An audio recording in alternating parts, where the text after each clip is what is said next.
Oi, com licença. E aí, tudo bem? A gente pode ter um papinho rapidinho? Ô, moça, se esconde, moça! Oh, não precisa não, porque a gente não vai ter problema de levar tiro nenhum em você. Você tá querendo morrer, moça? Morrer? De novo? Não. Olha só, se uma bala dessa pegar a gente, vai ser indiferente. Porque a gente já, ó...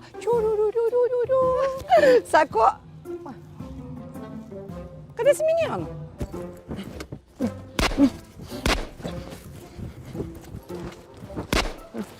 Moça, se esconde, moça, se esconde! Vem cá, você não viu nada que eu falei, não?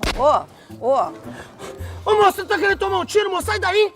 Eu vou sair, mas vem... Ó, como é que é seu nome? Moça, isso é hora de perguntar meu nome? Pelo amor de Deus, sai daí, tô falando! Então, olha só, se você falar o seu nome, eu vou sair daqui. Bernardo! Bernardo, olha pra tia. Oi, eu sou a Lucinda. Tudo bem? Então, respira fundo, ó. Que maravilha. Aproveita esse nariz assim. Isso! Pronto! E agora me responde. Se você levasse um tiro, o que ia acontecer? Não é possível. Logo hoje, meu primeiro dia. Moça, se esconde, moça! Ai, pelo amor de Deus, Bernardo, não ia me escutar? Vem cá, como é que você sabe meu nome, hein? Você falou agora mesmo. Mão na cabeça, moça! Ah, o quê? Mão na cabeça! Ô, querido. Ela é sua! Ai, eu tô aqui pra te ajudar. Você não tá mais entre os vivos, você já desencarnou. Pronto, subiu de novo. Ah, mas já sei o que tá acontecendo. Hoje é meu primeiro dia, vocês resolveram fazer um trote comigo aí em cima, né? Tá todo mundo rindo. Moça, cuidado! Cuidado, moça! Mão na cabeça! Quê? É isso mesmo, sua chefona aqui. Você perdeu, mano! Mão na cabeça! Cara, deita no chão, bota a mão pra trás, Não vambora! tem medo disso não, Não me rapaz. mata não, moça, não me mata! Você já tá morto. Ai, meu Deus, não, por favor! Não, eu não quis falar isso no tom de ameaça, não, que você já desencarnou há tanto tempo, mas você tá aí revivendo a sua morte todos os dias, sabe como no loop? O tempo todo. Tem que se livrar disso, deixa rolar. Let it go, entende? Let it go, não posso mais let it go. Ai, não é possível, a gente sumiu de novo, né? Alguém pode dar pausa nesse menino? Ô, pause. Meteu um controle aí? Aqui já morreu, bateu as botas. Tem 8 letras, começa com B e acaba com Nardo. Muitas felicidades, muitos anos de vida. Não, de vida não, porque você já, ó. Você desencarnou e agora se lascou e olha o que restou.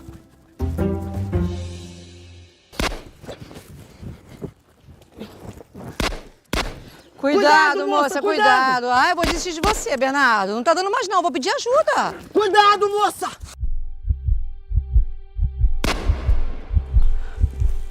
Peraí. Eu me lembro de você.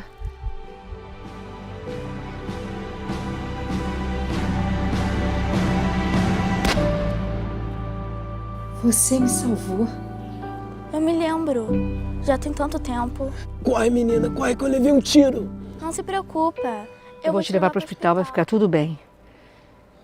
É por isso que me deram logo de cara um abacaxi desse pra descascar.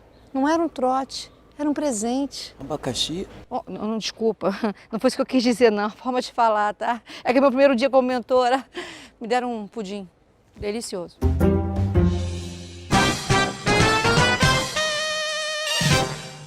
Salve, salve! Não sei se vocês observaram que a semana passada que nós falamos sobre o tema Atendimento aos Espíritos que Sofrem 2, que foi o tema 5 do módulo 3, foi o nosso último tema deste módulo. Então encerrou-se os assuntos. E no nosso próximo encontro seria o quê? É um seminário que é uma atividade complementar, que seria a análise e divulgação das mensagens mediúnicas. Esse seria um trabalho para ser feito com vocês. Vocês iriam apresentar esse seminário da importância de se analisar uma mensagem mediúnica que não necessariamente é uma mensagem que a gente tem que acolher. Isso a gente vai falar um pouquinho sobre esse tema hoje. O cuidado, né, na análise, na avaliação daquele conteúdo. É mediúnico e eu tenho que acreditar e aceitar como verdadeira? Essa é a questão. Então, quem está acompanhando todo o material vai observar que agora é hora da prática. O livro, o tema, esse módulo, vai tratar sobre o quê? Mediunidade, estudo e prática. Então, a parte de estudo, nós já encerramos na semana passada.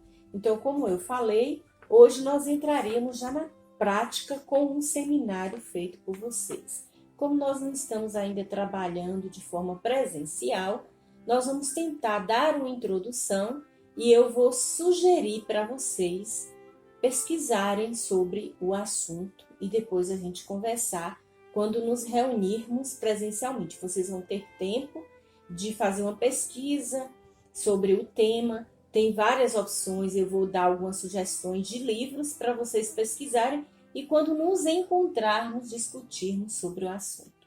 Então, esse, como eu estava falando, seria já o fechamento da conclusão do curso e, inclusive, no material, sugere-se que não só quem está fazendo o ESME que deveria fazer esse seminário da análise e divulgação das mensagens mediúnicas. Seria um trabalho feito pelos que estão estudando o ESME, mas apresentado para os trabalhadores da casa. Olha que interessante. Porque tem pessoas que trabalham na parte mediúnica, alguns médiuns que não estão fazendo o ESME, porque já fez, ou porque não está tendo tempo, disponibilidade de fazer. Então, vocês organizariam esse seminário e passariam para todos os trabalhadores da casa e não só para o ESME. Olha que interessante.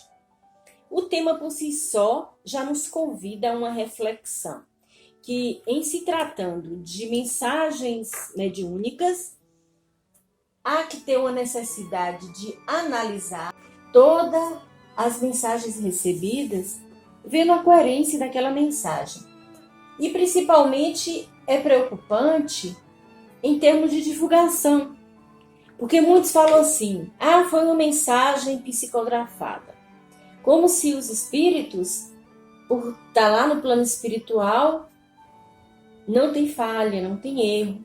Ninguém nega que muitas mensagens são vias de psicografia. Mas a questão é quem está falando e que condição aquele espírito tem de dar mensagem. Então, há uma urgência e um cuidado de se analisar antes de divulgar, porque acaba que a gente divulga não só em termos de mídia, mas entre a gente mesmo. Olha, o espírito tal falou determinada coisa e tem que ter muito critério. Então, o material nos convida a uma reflexão sobre isso. Na Revista Espírita, há uma parte em que os espíritos perguntam: deve-se publicar tudo quanto dizem os espíritos? Sabe o que Kardec responde? Os homens, tudo que os homens falam, pensam ou escrevem, devem ser publicados e divulgados? Ele nos traz a ideia, e muito importante, de que tal vida, tal morte. Os espíritos perguntam, tudo que vem, que os espíritos falam, tem que se publicar? Kardec fala, tudo que os homens falam, escrevem e pensam, se publica, não passa primeiro por algum critério de análise? Para ver se aquilo ali é coerente?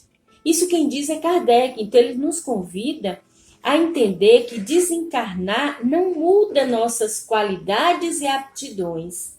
Se eu era uma pessoa que não era uma pessoa coerente, que tinha desequilíbrios, que não escrevia nem dizia muita coisa, então aí eu desencarno, vou para outro plano, e aí de uma hora para outra eu transformo uma pessoa coerente, equilibrada, e que fala as coisas de forma sensata, só porque eu desencarnei.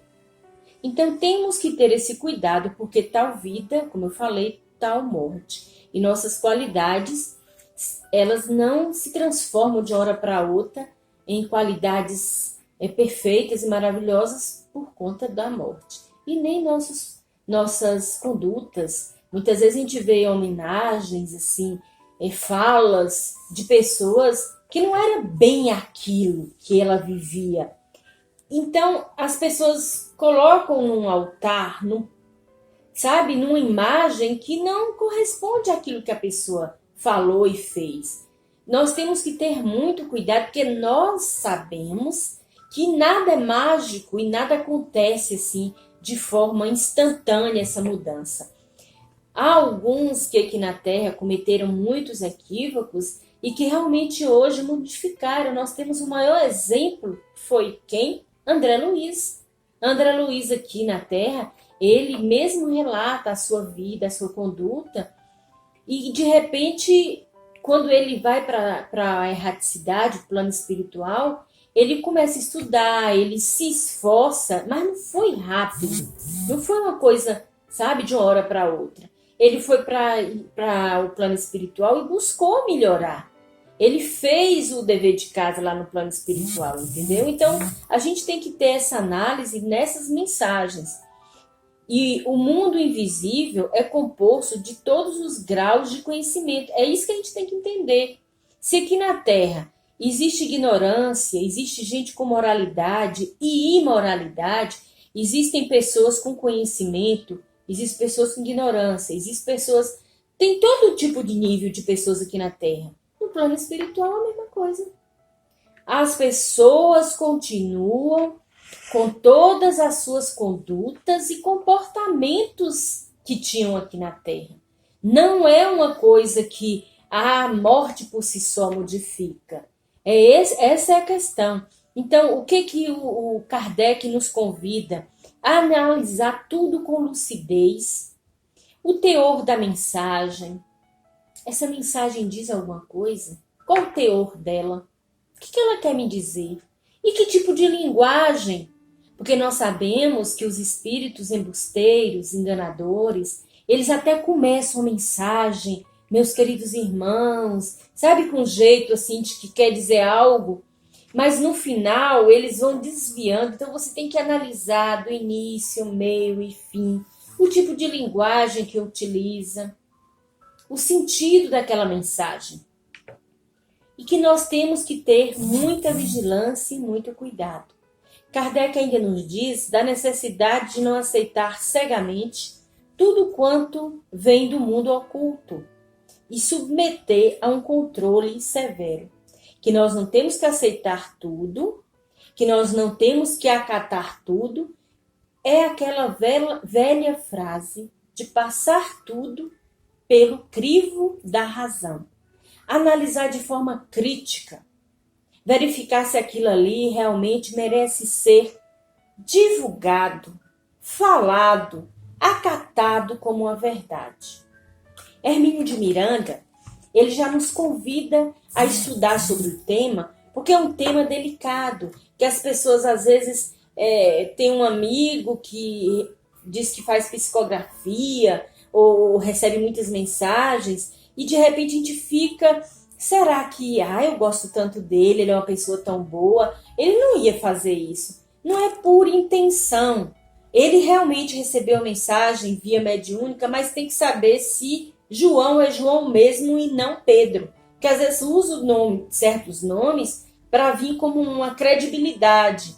E espírito, principalmente, não está tão à disposição toda hora, todo momento. Tem que analisar se aquele espírito está toda hora me dando uma mensagem, todo momento.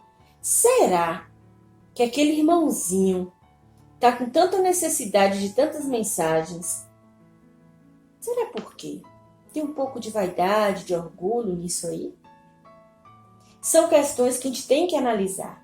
Essa questão é uma questão muito séria, para a gente não passar imagens e mensagens que não sejam coerentes com a doutrina espírita. Voltando a Hermínio de Miranda, ele tem um livro muito interessante. Ele fornece preciosas informações a respeito do processo de comunicação. Ele dá um roteiro da análise e publicação de mensagens mediúnicas no livro Sobrevivência e Comunicabilidade dos Espíritos. É uma boa dica de leitura. O livro é Sobrevivência e Comunicabilidade dos Espíritos.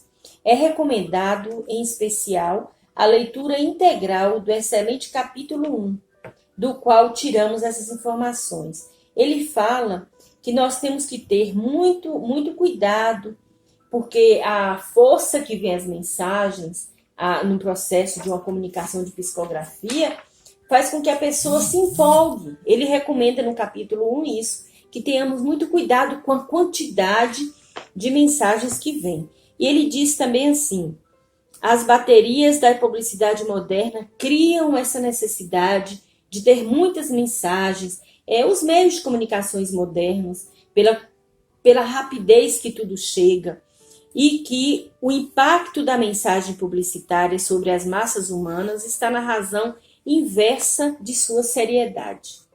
O que é isso? As baterias, muitas quantidades. Ele não sabia, ele não tinha ainda esse termo de fake news, mas ele, em outras palavras, ele disse isso, que a bateria das mensagens publicitárias sobre as massas humanas está na razão inversa de sua seriedade. A quantidade, para poder atingir um público e não necessariamente é analisado as mensagens, né? Ele fala também que isso tudo é que alimenta a mídia, alimenta a curiosidade, que tenhamos muito cuidado para não ir nessa onda do oba-oba, analisando de forma crítica. E eu só vou poder analisar de forma crítica quando eu tiver um juízo de valor. E para que eu tenha esse juízo de valor, faz-se necessário o quê? Que Kardec sempre nos convida, o estudo, continuação de um estudo, não ficar só na superficialidade. É tirar pelo menos um dia da semana para poder dar uma olhada nas obras básicas, dar um passeio novamente. Eu já li, eu já estudei, eu já fiz parte de grupo. Mas cada vez que a gente lê, que a gente estuda, a gente tem uma maturidade diferente. A gente consegue perceber coisas que antes não percebíamos. Então nunca é demais pegar a obra da codificação, dar uma lida. O Livro dos Espíritos, pegar uma questão por dia. Eu não canso de dar essa receitinha, uma de manhã, uma de tarde, uma de noite. Olha, você pega 3 por dia. Se você pegar uma de manhã, uma questão do Livro dos Espíritos, dá uma lida, e na hora do seu intervalo de almoço você pegar mais uma, até caminho do trabalho, só dá uma lida, uma questão. E na hora de deitar você pegar a última. Quantas questões a gente faz durante a semana? Eu consegui essa semana, quantas questões eu li? Não posso no intervalo do almoço não, minha vida é corrida. Façamos isso então uma vez na hora de levantar e na hora de deitar. É o exercício, é a busca do conhecimento, que nos dá o juízo de valor para discernir se uma mensagem é coerente ou não com a mensagem espírita. E eu gostaria de ler uma indicação muito interessante, um conselho do nosso querido Bezerra de Menezes, que eu achei muito pertinente, já no final, na página 208, em que ele diz assim: mantenhamo-nos, por isso, vigilantes. Jesus na revelação e Kardec no esclarecimento. Olha que maravilha! Jesus na revelação e Kardec no esclarecimento resumem para nós códigos numerosos de orientação e conduta. Quando a gente fala do que a doutrina espírita é o cristianismo redivivo, é nesse sentido. O Cristo nos trouxe a revelação. Ele nos revelou as leis morais, os ensinamentos, com a suavidade melhor do que Moisés, quando dizia não faça, não faça. Aí o Cristo vem e nos dá uma interpretação mais suave, mais humanizada, nos convidando a perdoar, nos convidando a amar, nos convidando à caridade. Então, o Cristo nos revela tudo isso, que é a lei de amor e de caridade. E Kardec vem o quê? Nos esclarecer de uma linguagem que quem trouxe foi o Cristo. Só que ele nos dá os esclarecimentos para que nós compreendamos de forma racional aquilo ali e não romantizada, alegórica, que era necessário naquele momento e naquela época. Que não percamos nunca essa questão de levar tudo com racionalidade e colocando sempre o amor acima de tudo. Pois bem, meus irmãos, hoje encerramos realmente o nosso módulo, né? O módulo que encerra o trabalho de estudo. E nós vamos começar a prática. A prática é o quê? Visitar a reunião mediúnica, sempre com a postura de equilíbrio, não de uma forma de curiosidade, mas se colocando ali como instrumento, até como num estágio mesmo, que ainda não é um grupo formado, se colocando como alguém que está para ajudar, para somar, para contribuir. E que cada nome que for convidado para o estágio, leve com seriedade aquele momento, faça uma análise se é aquilo que realmente quer, porque um compromisso assumido é um compromisso que a espiritualidade registra. Olha, o grupo tal tem um compromisso tal, e investe naquele grupo e naquelas pessoas. Então, à medida que cada semana a gente vai convidar algumas pessoas que a gente sabe que realmente estão empenhadas ainda, tem alguns que não estão, talvez não queiram, né? Estavam mais querendo alguns esclarecimentos, e encerrou conosco já há algum tempo. A gente tem percebido que não tem interagido muito, não tem assistido os nossos vídeos, mas esperamos que durante esse tempo tenhamos esclarecido na medida do possível e que continuemos perseverando, e vamos ter ainda um retorno para um aulão quando for presencial, buscando fazer todo um apanhado de tudo que foi feito nesses 6, 7 meses que foram gerados esses vídeos. Nós vamos tentar trazer todos os temas e ir tentando esclarecer as dúvidas deixadas. Que a paz do Mestre Jesus nos ampare, nos sustente e nos ilumine, hoje, agora e sempre.